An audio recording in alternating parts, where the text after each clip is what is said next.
Guys, I think we are live now. I just got the notification on my phone. Sometimes it doesn't just go out as well, so I just kind of ramble. See, it says we're on for 17 seconds now. I haven't even hit play that long, but we are back with Count the Bucket, and we changed just a tad bit here. We got Mark with us this time, again with Unwrapped Sports. Thank you, Mark, for joining us. I think the past three shows we've had different faces going on here, but you know what? Every time they get better looking, I mean, I'm Thank you. It's loving the because beard. I think that was a beard compliment. I think I appreciate that. It is. So, how we doing today? I'm doing good, man. I'm doing very good. Glad to be on Count the Bucket. It's tough. Last time I was supposed to be on a couple weeks ago, and then I lost power. Mm-hmm. So I'm Mm-hmm. happy that did not happen tonight, and I actually get to do the show tonight. What he's really saying, everyone, is he just wanted to be the only guest on the show. So he's like, I can't get on here, guys. I have no power. So now we're good. But Mark, if you want to take the time right here and just go ahead and introduce yourself, who you are, what all you've got going on, because you've done everything. Yeah, of course, man. So like Mike said, my name is Mark Belville. I'm one of the co-directors with Unwrapped Sports. I also write for the Boston Celtics website, Hardwood Houdini, which is part of the Fansided Network. So you can go check out my work over there, Awesome. hardwoodhoudini.com. Then I also host a podcast called the Parquet Podcast, which is of course about the Boston Celtics. So you can find that on Apple, Spotify, wherever you get your podcast. It's over there. So if you guys are Celtics fans out there, you're looking to get some content, just go follow me on Twitter at MarkBell2311. And then the Parquet Podcast show is at Parquet_pod. So we'll keep you updated with everything and all things Boston Celtics. Awesome. And of course, I do want to get into the Boston Celtics. I'm so sorry how it's been going, but it's all right. It's okay. Rough start, but I have no problem talking about it. There we go. All right. So, of course, myself, as always, MDLawson00 is my Twitter, Instagram, TikTok as well. I have finally become a little bit younger and made a link tree. Nick and Connie on my other shows have been bugging me about that. Do you have a link tree, Mark? I do not have a link tree. I know what it is, but I don't have one. I should get one though. Actually, well, I finally got one. I heard they're good to they're very handy. Like it just has all your links kind of in one setting there. Yeah. Let's see if I can pull it up. Well, I'll kind of ramble as I do this. But if you guys want to see everything I do, you can go to my Twitter account. It's in my bio, if you want to say. I always want to say profile because I'm a Facebooker. But you can check the link out there and find out everything. Of course, as I say that, please go. Oh, yeah, here it is. It's just straight up in my bio. You can see it right there with my beautiful kids. We're so old, man. We're back to the MySpace days, dude. MySpace. Listen, MySpace. That's how old we are. Oh, okay. I need to put my picture on there, I guess. But it has my stuff there. So that's kind of cool. All the links. Nice. Awesome. But MySpace, I don't know how they got put out by Facebook because it was awesome. Was it not? It was back in the day. It was good, man. I used to have a hard time figuring out who was going to be in my top 5 friends at the top of the screen, but I miss Tom. Me and Tom, we were best friends. Yeah, me and Tom were boys back in the day.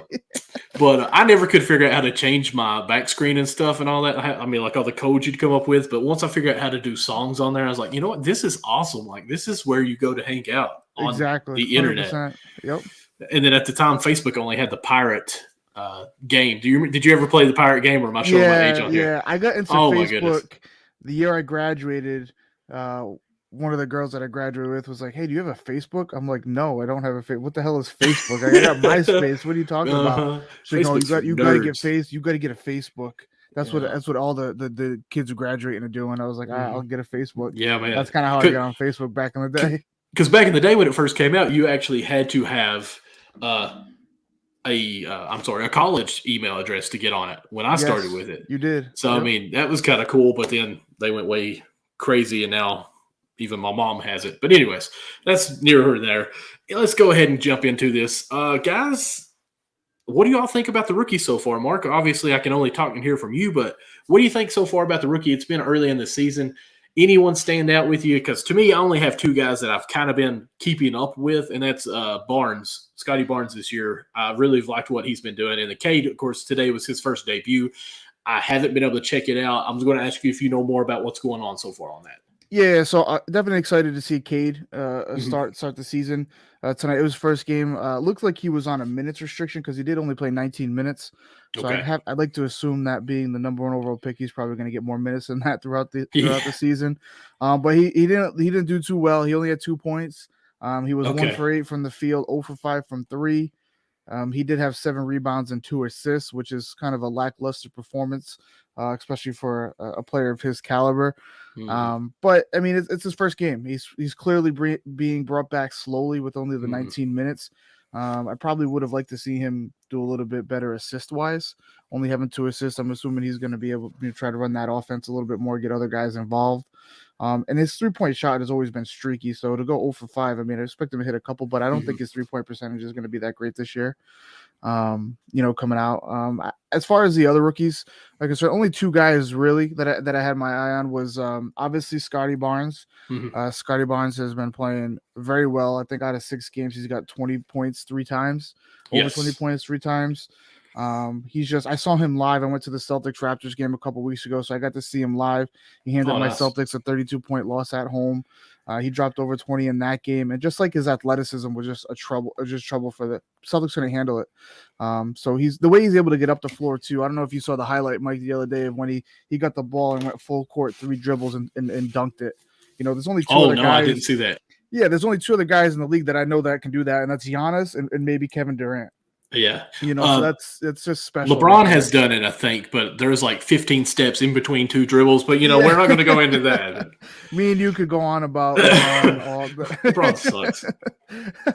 And then the other rookie that I like Jalen Green. I really do like Jalen Green in Houston. Recently, obviously, got to see him up close too. They just recently played the Celtics. He had a duel with Tatum. They each dropped 30 points. Jalen Green does look like the real deal. He's actually come out and he's even said he's like, I should have been the number 1 pick.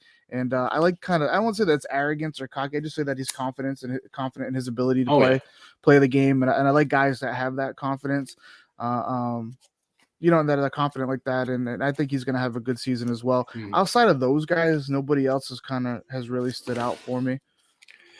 I agree with you, and actually I forgot about Green. I'm looking through. I've been getting into baseball cards since I talked to you earlier, and I thought I had a Green card, but maybe it's in the cards coming to me. I always thought the arrogance and that confidence that you're talking about was annoying when I played sports. Yeah. But I was always the point guard. I was like the coach on the court. That's how I always really viewed it. But as I've gotten older, especially in college level, when I actually played 1 year there and then went on to where I am now, but you got to have a guy that has that. And I always, again, like I said, I always thought it was annoying and just disrespectful to the game. But you actually have to have that kind of that mentality if you want to actually be good and go somewhere, as obviously he's in the NBA. So I've matured, I guess, if you will, understanding that, because if you don't have that go-to guy, that cutthroat guy, then you got you always hated it. Like if you were playing against somebody that was like that, you absolutely could not stand playing against somebody like that. Yes. But if you're the guy or somebody on your team is doing that, you absolutely love it. So it's like a double-edged sword there, kind of. Yeah. How we doing, Matt? Thank you for joining in on here, and thank you again for joining on Wise Cheese. It's weird calling you Matt. Thank you for joining on YouTube. And guys, as I say that, I want to bring up too, if you're watching on our Twitter, which is on the Unwrapped Sports Twitter, and our account The Bucket, which is new, please go follow that on Twitter. If you're leaving us comments in there, we cannot see it. But if you do it on our Facebook, which I actually shared this on your Facebook, Mark, hopefully you don't care. But on our Facebook, YouTube, anything else, even Twitch, you can comment like Matt has done here, and we can interact with you. We love your content back and forth. It helps us with the bantering as well. So I agree with you as far as Green, and I do need to keep a more eye on him. It's sometimes hard on the East Coast to catch all these games, especially these West Coast games. Like, there's one night I stayed up watching the Lakers and Warriors. I want to say it's like the second game. And the next day, as a 35-year-old with 3 kids that are still 5, I was dead. A lot of times the West Coast games are the best games. Like Warriors, I know, they really are. I love watching Steph Curry play basketball. Like I could watch if I wasn't on the East Coast, man, I would literally watch every single one of his games. But it's just tough. But exciting basketball is played out West for sure. Oh, it really is. Highlights, I guess I'll say. But with that being said, and we'll kind of go into this a little bit. Steph Curry, I just kind of want to go with that a tad bit here. Yeah, of course. You either love him or you really can't stand him at all. I hear fans that are like, I think he is just a showboat. He's a smart aleck, and he wants to dance and do all his things. But when I see him do it, I don't think he's really being a jerk about it. I just think it's like a boy playing the game and he's loving what he's doing. Exactly. He's just a guy that loves the game of basketball, and you could tell. And he's never been that way. He's never been that cocky type. Like No, even back to his Davidson days, like in college, like he's been an underdog this whole time. Even when he came out, nobody expected him to be a 2-time MVP, the only unanimous absolutely not. MVP, the only unanimous MVP in NBA history. Like, think about that for a second. The guy from Davidson, a small school that came out, was able to he changed the game of basketball. Like when you see guys running to the 3-point line on a 3-on-2 fast break instead of running for a layup, that's because of Steph Curry. And it kills me. And it killed, but that's what the NBA is nowadays. Like even tonight, like I'm watching the Celtics game, they shot 2 for 26 from 3. I'm like, why are they shooting so many 3-pointers? Like, but that's just the NBA. You know, that's what it is. But I don't think like when he's shooting threes and when it goes back to that cocky and confidence thing that we were talking about. When he's dancing, he's shimmying and he's hitting his shots. When he's in a zone, that's just him having fun. He doesn't mean anything towards the other team or anything like that. That's just how he is on the court. Yeah, like I think even if the fans weren't there, he would still be doing it. Like if there's no cameras, that's just what he does. Like he is having the time of his life out on that court for those however many minutes you want to say they play. So that's why I love him. Like he is to me a big kid at heart that's just doing what he loves his whole life, and he just made a career in it. So I even said like I used to love that first Warriors team that won the title. Draymond Green, Clay, Harrison Barnes, Steph. Like that team was one of the most fun teams that I've ever watched play basketball. I used to love watching them play. Kind of hated it a little bit when KD went there because obviously I felt like KD kind of took the easy way out, going from OKC to join them. Obviously they were still fun to watch because they were just so good, but like it just wasn't as fun because when they had those guys, Steph and Draymond and Clay, when it was just them, like nobody expected them to do what they did, and they were all guys that got drafted by the franchise. They came up together and they did it on their own. It was great to see. It was just really fun to watch. And it was fun, and it's kind of like the Bucks that we saw this year. It's fun to see a team that was actually put together, I'll say the right way. Yeah. Like to me, when you draft the players and it all comes in. Now, I understand you got to draft or trade for some players, sign some free agents, and free agent signing I think is fine. Don't get me wrong, or even trades are fine. But when it's the star player caliber traded and the free agency, that's when I have a problem. I mean, you're building a super team. I don't like that. But like if you get I don't like the super teams either, so I agree with you on that. As a Celtics fan? I don't like the super teams. Like I like the fact that like teams are built a certain way. Like a lot of people bring up a lot of times the KG, Paul Pierce, and Ray Allen. They always say, "Hey, the Celtics started the super team." Like, not all super teams are created equally. Like Paul Pierce never came out and was like, "I want to trade my whole team and get Kevin Garnett." Kevin Garnett was going to go to the Lakers, in that year when Danny Ainge got him, and then Danny Ainge acquired him. He traded basically his whole team away to get Kevin Garnett, and then the Ray Allen trade happened on draft night that year. They traded Jeff Green. That Jeff Green was the 5th pick, I think he was. They traded Jeff Green for Ray Allen. So that was all built through trades. It wasn't the guys, they didn't have a meeting at a coffee shop and saying, "Hey, let's go play together, guys." Like none of that was happening. You know, it's way different now. Like then you take it to the decision when LeBron went to Miami and that whole super team thing. Those guys were on the phone with each other 24/7. Oh yeah. Like, hey, I think we can get Bosch to come play with us. Hey, I think we could, we want to come to Miami. It was basically them just figuring out where they wanted to play too. Did you want to go to Cleveland? Did you want to go to South Beach? Like, where did you want to play? Obviously, South Beach. The weather's much nicer than it is in Cleveland. So it's all different these days.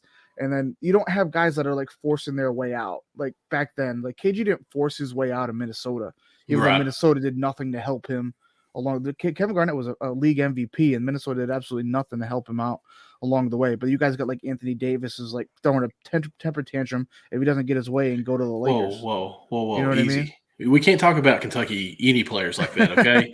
let's just back up just a tad bit. We'll erase that from the show, but everything else is great. He's part of Clutch Sports, so that's the whole Clutch. That's what they do over there.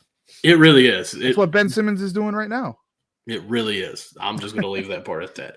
But I will say this. And even that, and you made all great points about why the Celtics wasn't one. But if you're the best player, you shouldn't be doing that. Yeah. And I'll even say the best player in the league. Like I didn't like it when Kevin Durant did it with the Nets. Like to me, your star caliber team is the players are the ones that should be like staying at your home and putting the team there. But like when you start saying, "Hey, let's just all go here," it's weird. But when it's like, I'll guess the 2 tier or the 3 tier, okay, that's that's understandable. They're trying to make their spots better that way. But when you're top tiers, I just don't like it. And like you're saying, like Kevin Durant wasn't in his prime at that time. He was still great and dominant, but he was a couple of years past where he was dominant. And now that he was with this team, he was able to stay dominant longer, I think. Now, that's why I have a lot of respect for guys like Dirk Nowitzki, Giannis, absolutely. Damian Lillard. Like Dame. Giannis could have left. He didn't. He Oh, won yeah. a championship. Dame, this season, everybody thought he was gone. There was rumors, obviously, he wanted out. Clearly, that's not the case. The guy's freestyling about how he's going to be so loyal and try to win a ring like Giannis and Dirk. So, I mean, there's a lot of respect for those guys. His Achilles is that he wants to be loyal. I thought that was pretty cool. All right, so let's go into this because I thought this was interesting. Obviously, it's after the week one, but I want to say ESPN has come out with one. I think the report that I got, and I'm just going to do the top 10, and the power rankings was from Bleacher Report. And I'll start at 10 and work my way down. So number 10 was Nets, and I should have brought this up on the screen. I apologize, guys. Didn't even think about it until just now. The Nets at 10, the Nuggets at 9, Hornets at 8, Bulls at 7, Knicks at 6, the Warriors at 5, Hawks are at 3, and then the Bucks at 3. I'm sorry, Hawks at 4, Bucks at 3. The Heat are at 2, and the Jazz are number 1 in the power rankings. Top 10, what I just did. I didn't want to do the whole teams. You know, I'm going to look back at the 10. There's 1, 2, 3, 4, 5, 6. There are 7 teams in the East. That's pretty awesome. I think it's flipped. I think the East is like not the least anymore. Not the least, yeah. So that surprised me about that alone. And Jazz at number 1. I mean, they were the best team last year, regular season. I did have them falling back a little bit in the brackets or the conferences that I did on my rankings.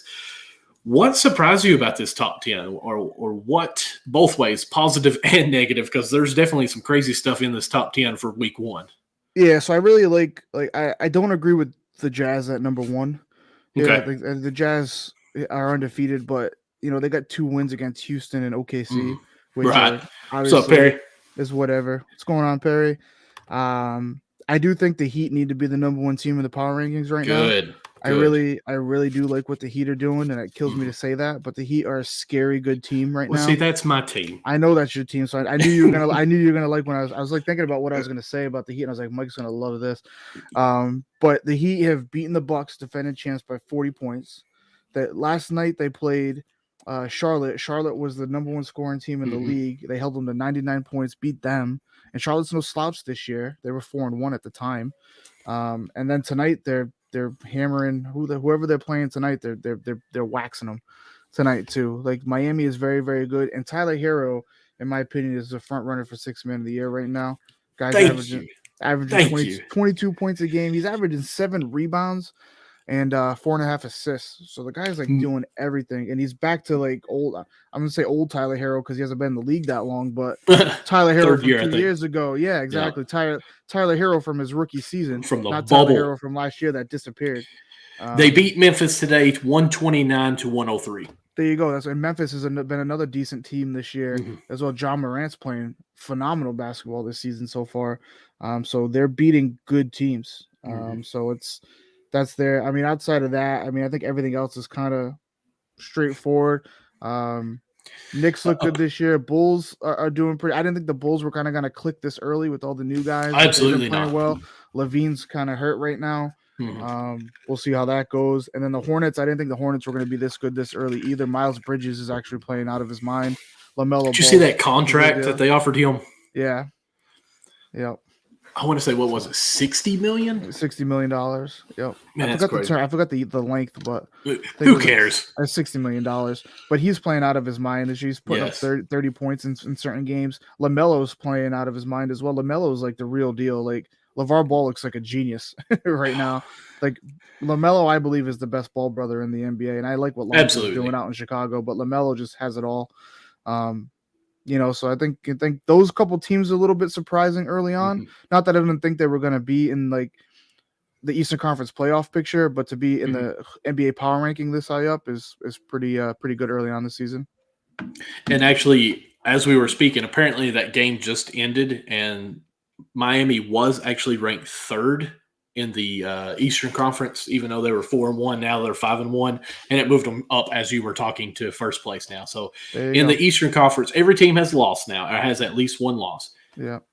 Excuse me, but the Heat, Knicks, and Bulls. Oh, I'm sorry, and Wizards are all. The Wizards are 5-1. 5-1. They just beat the Celtics in back-to-back games.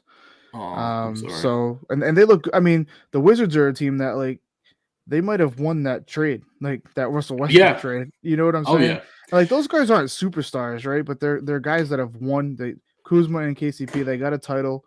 Like they've been to the playoffs. They're solid guys. They're not terrible basketball players. And then you add Spencer Dinwiddie, who's really but they played for LA too, you know. So I mean, you got to think like you had all that pressure that you were playing under. Yeah. Even with LeBron, like that even adds so much more. I always refer to things as you're a fish in a fishbowl. Like everyone's looking at you at all angles, no matter what. Oh, because if you mess, it's never LeBron's fault. It's your fault. Yeah.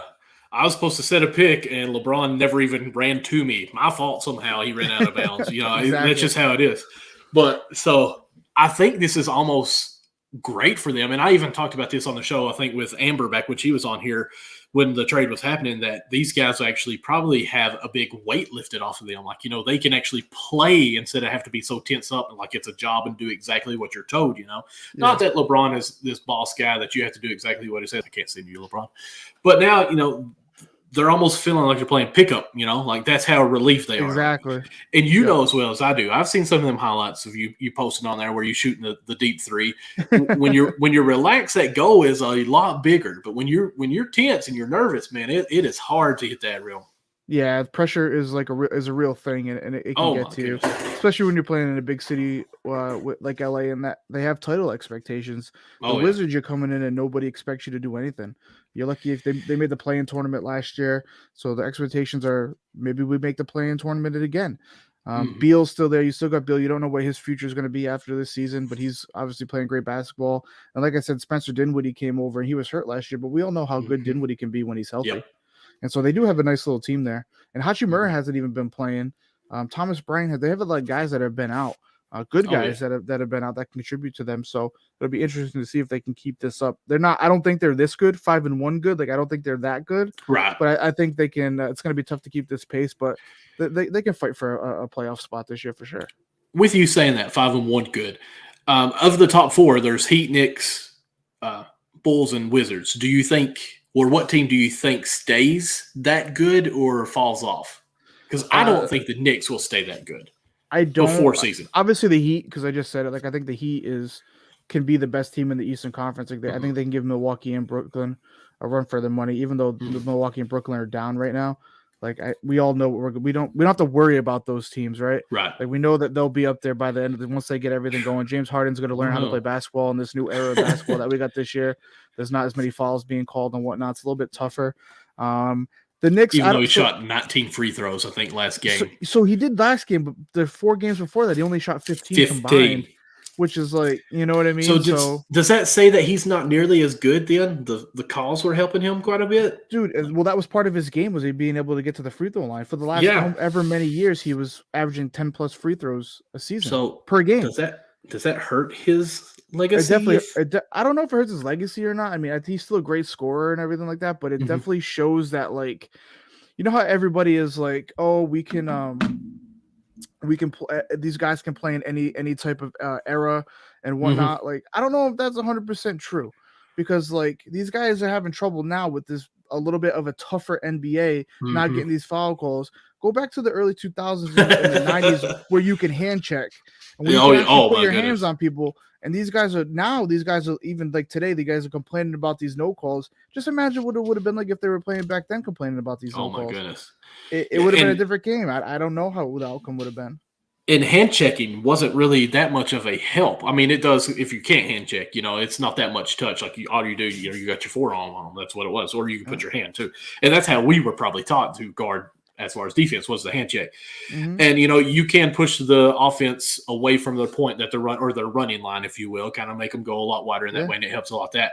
But even going back into the mid 90s, early 90s, where if you came across the middle, not even with the ball, if you came through the paint, you was getting checked somehow, you know, like there was always body shots. And I don't think some of these guards would have done that so much. Now, I'm not saying that they couldn't play them because, we got J.J. Redick that came out now where he's transitioning from a player into, I can't remember what his role is, but I want to say he's an analyst for ESPN one of now the shows. just signed him with ESPN or something. And he's came out with a comment how he thinks it's weak for people to say that this era couldn't play in any other era. He said then that the 50s, 60s, and 70s, he cut off at the 80s. He did not put them in. Said that they could not play in this new era. I agree. We've gotten more athletic. There's no doubt about it. But we've also gotten a lot soft. Like in the 80s and 90s, if they didn't like you, they punched you in the face during the middle of the game. And it was just a personal foul. That was it. Exactly. I mean, exactly. And you keep on going. You got 5 more punches in the NBA that you could do before anything happened. Now it's like, what was it? Oh, what was it? It was such a bad tech. I can't remember. It was something pitiful. I can't remember, but it was a flagrant foul. I want to say somebody went to try to block, and his elbow hit him in the head. And I've done that many times playing. Like, try to block the ball on the opposite hand of what I could reach at because I have no vertical. And I hit him in the head with my arm. Not that I was meaning to, but it's a flagrant foul now, and it's pathetic. Really. But anyways, we're getting on the side rant there. Is there any teams that you're worried about? Like, I'm going to go back to this list, and we're going to kind of stay more of the East because you're Celtics fanatic, and I like the Heat, even though I'm not a huge fantasy follower. But anyways, looking at this right now in last place is one of my teams I had in the play-in games was Pacers. They're 1-16. Of course, the Magics we assume are 1-16, 1-6. We assume the Magics would be bad. They're 1-6. Pistons today got their first win. They are 1-4. And then you've got this other team down there in 12th place with a lot of green. They're 2-4. 2-4 is hurting. Celtics. And then even you got the Hawks. Well, actually, really, the rest of the rankings are up to 9th, are 3-3. And you got the Cavs, Hawks, and Nets. Nets in 9th place, of course. Is there any teams in that bottom half of the bracket that you think maybe they're not as good as we thought they were? I mean, Indiana. I thought Indiana would be higher too. Brogdon, Sabonis, All-Stars. Last couple of years have been an All-Star. Obviously, Miles Turner. Karis LeVert, tonight was his first game back. They did lose tonight, but tonight was his first game back, so he hasn't been there. I don't know if they can get it turned around or not, but I thought they definitely would have started better than 1-6. I had them fighting for a play-in spot as well. I have them at 10th on my rankings. Yeah, I was right there, 10 and 11, so right fighting for that 10th spot. Orlando and Detroit, I didn't expect much from them this year at all. Orlando looked okay in the preseason. Looked like guys like Mo Bamba was gonna, turn the corner a little bit, but it hasn't translated. Cole Anthony looked really good in the preseason. Just hasn't translated over to the regular season though. They're obviously 1-6. Detroit. Who did you say? Oh, Cole Anthony. Yeah, okay. My guy Tar Heels, man. I told him I'm a Tar Heel guy, so I love Cole. But Detroit, they're the number 1 pick in the draft. They were the worst team in the league last year for a reason, and none of that is changing right now. Cunningham will be better. Tonight I think was just a fluke. It's his first game. Looks like he's on a minutes restriction, so that'll lead to a few more wins, but I don't expect them. They'll be in the bottom 3 in the East. Yeah. The Celtics, tough start. I'm not worried about them. I know Celtics Nation is very, very worried. But I'm not worried. Listen, the Celtics have played 6 games and 3 of them have went into overtime and 2 have been in double overtime. You know, they've looked good at times and they've looked really bad at times. It's been a roller coaster of a season. Jaylen Brown's looked really good, but he's coming back from COVID. Al Horford's coming back from COVID. Jaylen Brown just recently had said that because he got called out by his coach. The coach was like, hey, it's mind-boggling how Jaylen can come out. He drops 46 in game 1, and then he's a no-show in game 2, and then game 4 he drops 30, and in game 5 he's a no-show. Like, it's just mind-boggling how you can go up and down. And then Jaylen came out. He's like, listen, after having COVID, my body's just not recovering the same. He's saying he's playing 1 game, but it feels like he's played 3 games. Really? Because his joints and his pain and everything, he's just not healing.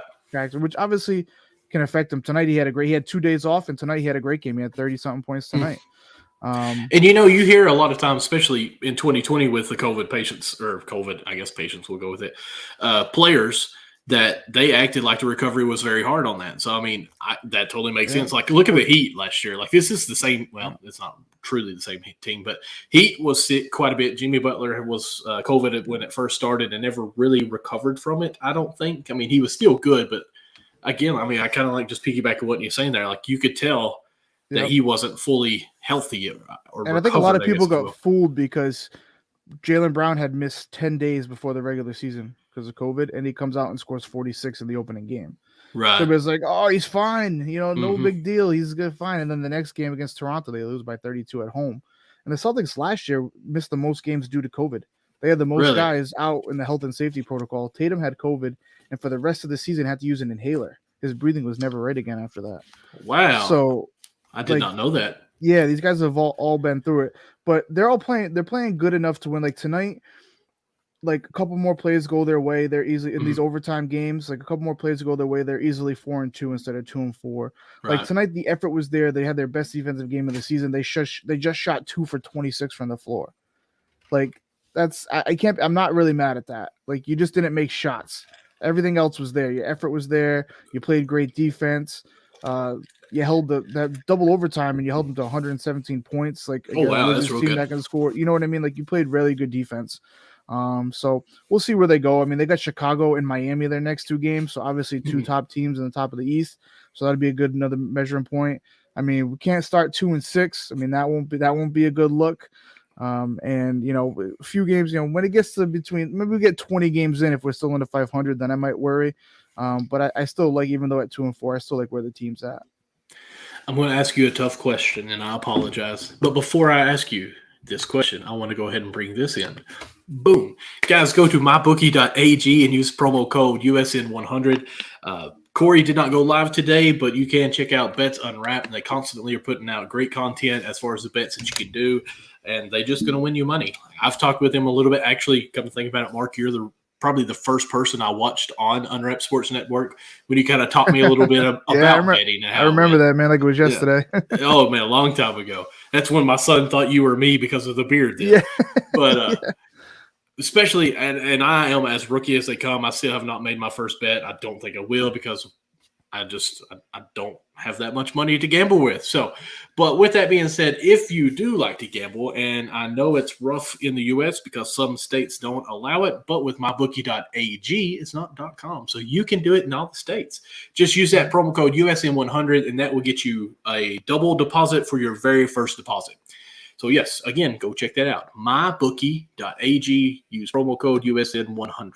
Yeah. So, my question to you, if you had to place a bet right now, theoretically, if the Celtics ended up just being horrible this whole season, who would you put money on that would be staying, and who would you put money on that would be traded? Because I would think they would kind of blow that up a little bit, don't you?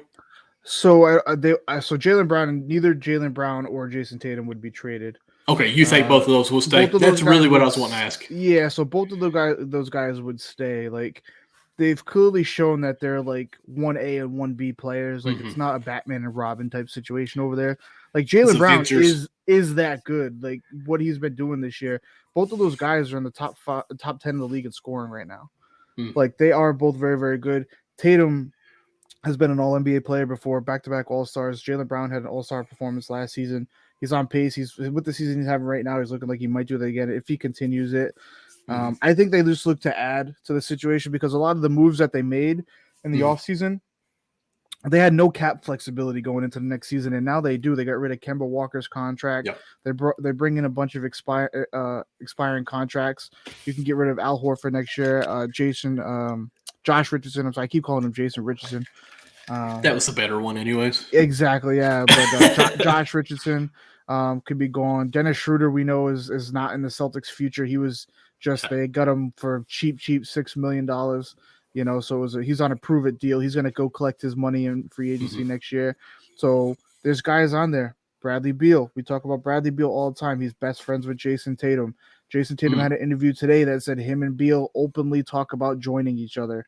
Openly, we talked about we hate that, right? We hate when they do that, but that's the NBA. But when your team does it, it's okay. No, I still hate it. Like I'm not gonna not root for the Celtics if Beal comes and Tatum's like, "Hey, come," but I don't like you know what I'm saying? Like I still think guys should come on their own. 2-tier, 3-tier players. Like that's okay. You're just trying to make a better team. But like when you say, like what if Magic Johnson, Larry Bird, Charles Barkley, and Jordan, let's like go you know what, guys? Let's go to Miami, play 1 year. Okay, now let's go to the Lakers and play. Now let's go over to the Celtics. Like, that makes no sense to me. That's anyways. So Carry Beal on. Beal has the opportunity at the end of this season to sign in a supermax to like a crazy money extension with the Wizards, which is going to be very hard to pass up, especially if the Wizards continue to play good basketball. Right. You're not going to turn down that money. But Tatum and him have been, it's like a big brother, little brother thing. Like I said, they've openly talked about it. They both said they'd love playing with each other. It's just a logistical thing for family and kids. And, Right. in Boston will have the room to acquire him next year if he wants to come to them, if he doesn't stay with the Wizards. So I think that is something that can happen going forward. I don't think they touch anybody on their team as far as like Jalen and Jason. I think Marcus Smart is expendable. I think he's a guy. I mean, he's just like, so with Marcus Smart. I love Marcus Smart. Don't get me wrong, but he's a liability sometimes. Like his offensive game is he struggles a lot on the offensive end of the ball. Yeah, he plays good defense, but he's more so like a great help defender. Like he doesn't even play great on ball defense anymore. He struggles with smaller guards. And it's like, he makes those great plays. Like for example, like the first game against the Knicks, he was awful game, hits the game tying 3 to send it in overtime. Like that's Marcus Smart. Marcus Smart is going to suck for the whole game and then hit that or make those 1 or 2 big plays at the end of the game. And then you got to come to a point where like, is that valuable enough to keep him around, or can you get somebody else for him that'll help your team? Well, when I even think about it, like, I mean, of course, if anybody could make a trade with the Celtics to get a player, like you would love a Jason Tatum, but that's going to be almost untouchable of what you'd have to give up for it. And they both just signed, like, they're both under contract for a long time, like 4 more years. You know what I mean? Right. But Marcus Smart is one of those players like, okay, like, again, I'm going to go with the tier 2 level kind of player, but like he would be someone that is more interesting because, you do get the defense, you do get a little bit of offense, but you get a leader as well and just a Mr. Hustle. So, you got that guy there is like, okay, I can take him and probably get more for what I'm getting with him compared to what I have to give up for a Tatum or a Brown. Obviously you're getting the best, but what you're going to have to give up is so much more. So, I mean, I can see that. I think the Celtics did him a favor too. Like they signed him to an extension this year. But we all know basketball is all guaranteed money, and in basketball it's way different than the NFL. And so if he were to get traded early in that contract, that team would still have to pay him out that contract. You know what I mean? Right. So he already signed, so he's going to get paid no matter what. And I think they kind of did him a favor in that sense. And then another guy in the Celtics that I don't think is tradable right now. I think they keep Robert Williams.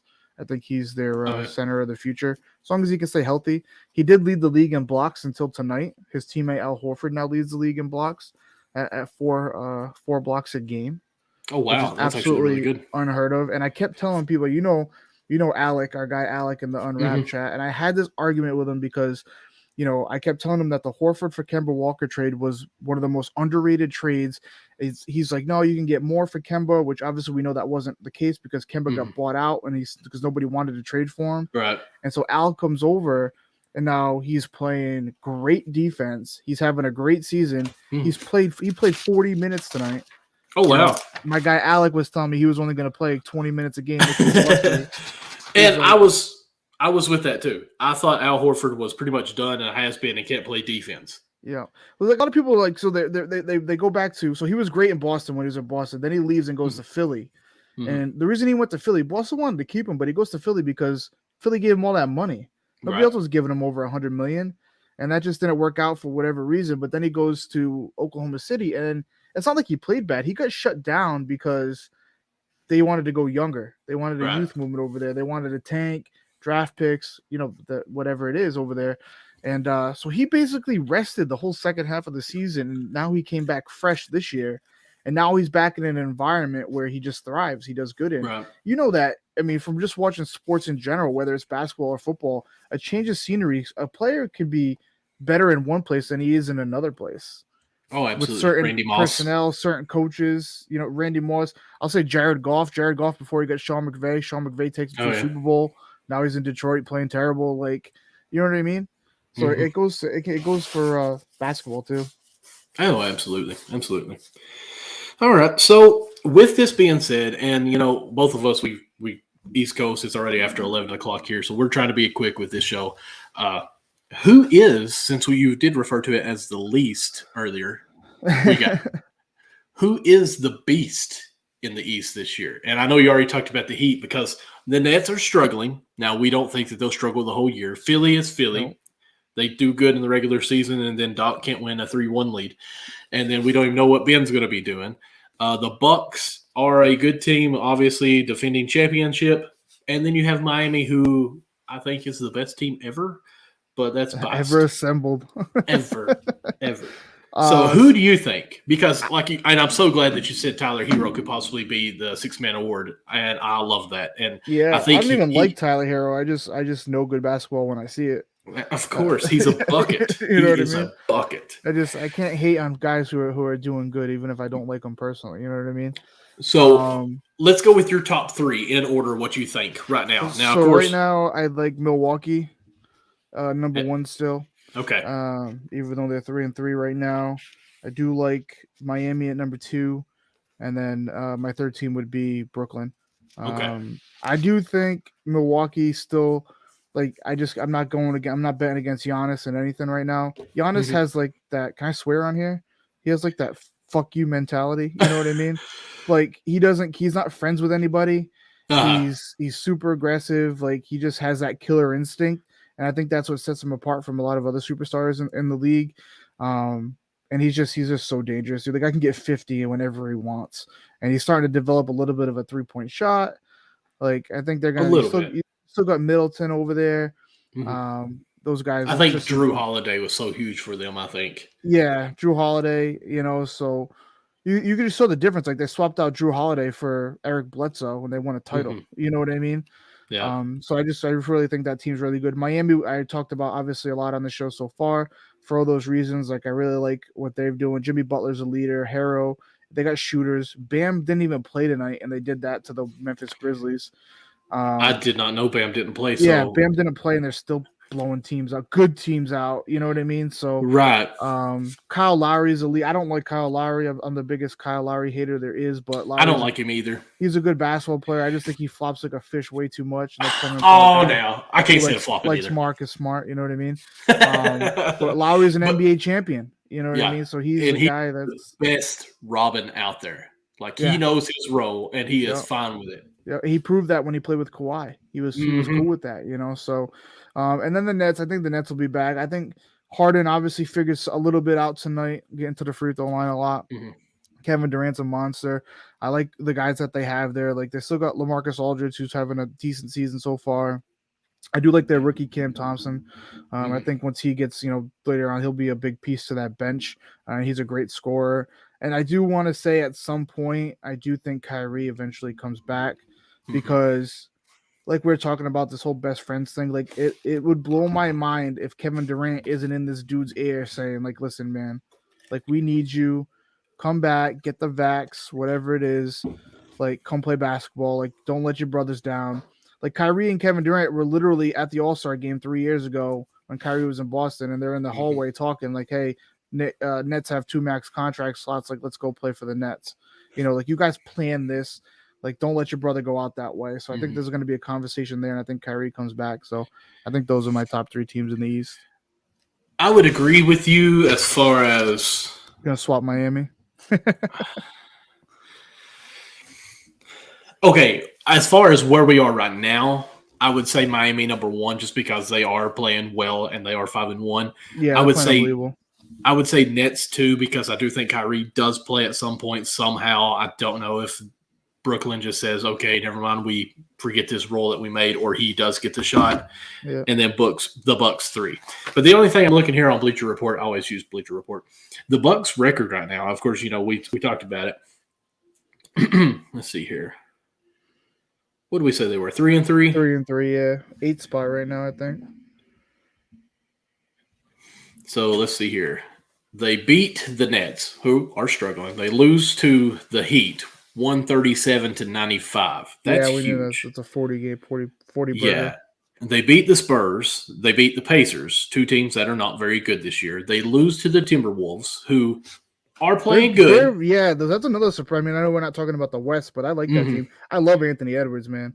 I can listen to that guy's interviews all day. It's so Especially funny. when he was telling them that they should have called a timeout, the team, like mid-game. Like, Yeah. that was awesome.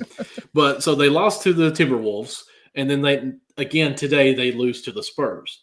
So the only 3 wins that they have are against bad teams. And I'm saying Brooklyn's a bad team right now just because they are without one of their main stars, and they are struggling a little bit. Yeah.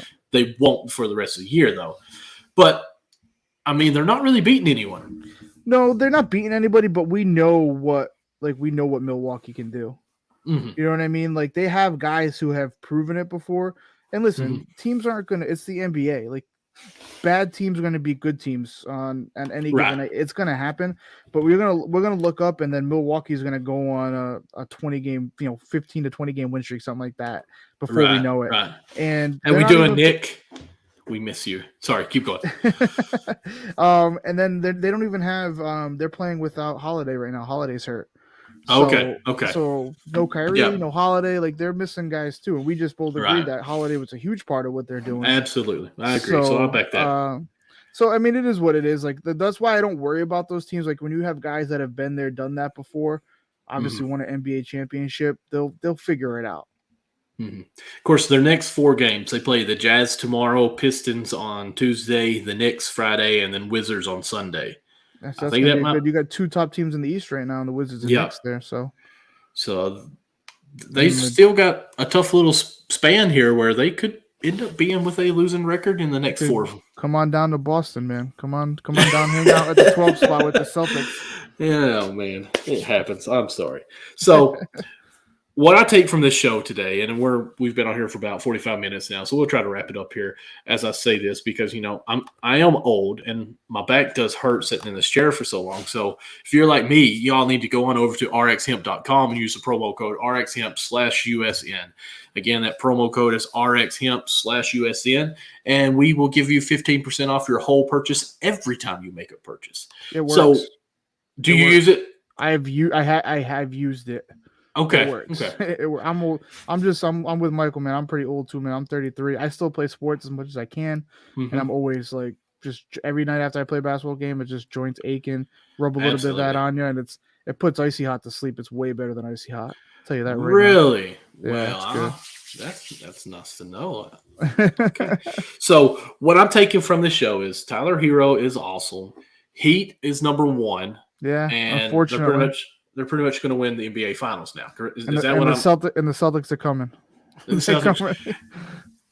If they're not, I think they're going to change something up to where they are. Like, earlier I was kind of talking about the my bookie bet there that, who's going to be traded away. I don't think this is a team that's going to trade away to bust up. I think it's going to be a team that trades to try to improve, like the New York Knicks this year. Yeah, or not Knicks, Yankees. They can't because they can't waste the prime of like Jaylen Brown and Jason Tatum. Right. You gotta put guys around these. And Brad Stevens, first year as GM, but he's already shown that he's not scared to make moves. He completely restructured this team in the offseason. He was making trades before the last season was even over. Like, he couldn't wait to get started. So I know that he's ready to go. And if there's a trade to be made that can make his team better, he'll do it before the trade deadline. So that's good to know. But like the Yankees, I thought they weren't going to make the playoffs this year, and then they made the trades to improve and pull them out of nowhere.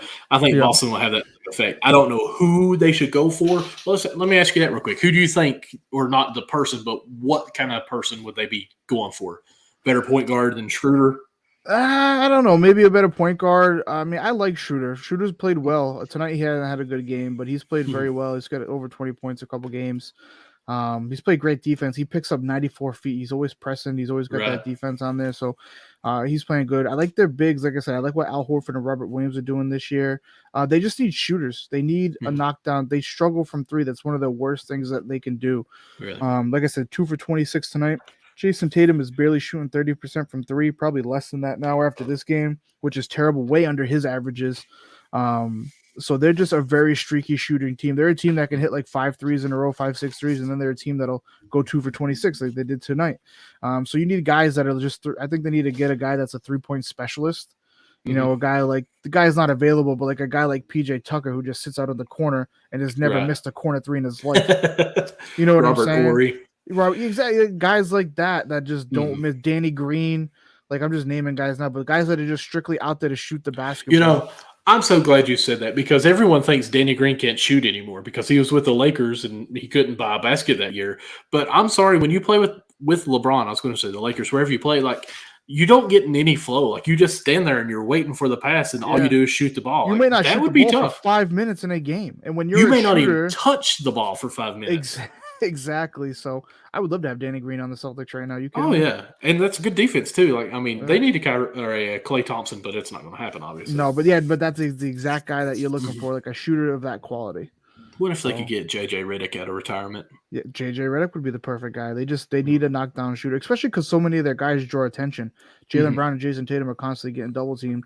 Guys, they're kicking out to guys, but they're kicking out to Grant Williams. They're kicking out to Marcus Smart. Kicking out to Romeo Langford. Like it's like what they're gonna hit him every once in a while, but it's not gonna be consistent. Oh, I'm sorry. Just got a Bleacher Report. It said wild ending to the Nuggets Wolves. Barton comes up with a huge block.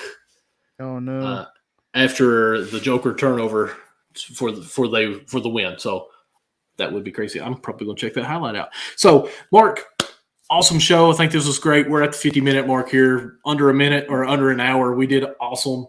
Go ahead and tell everyone else where they can find you, and go ahead and make that LinkedIn or a tree linked as soon as you can to be. Yeah, I'll have to.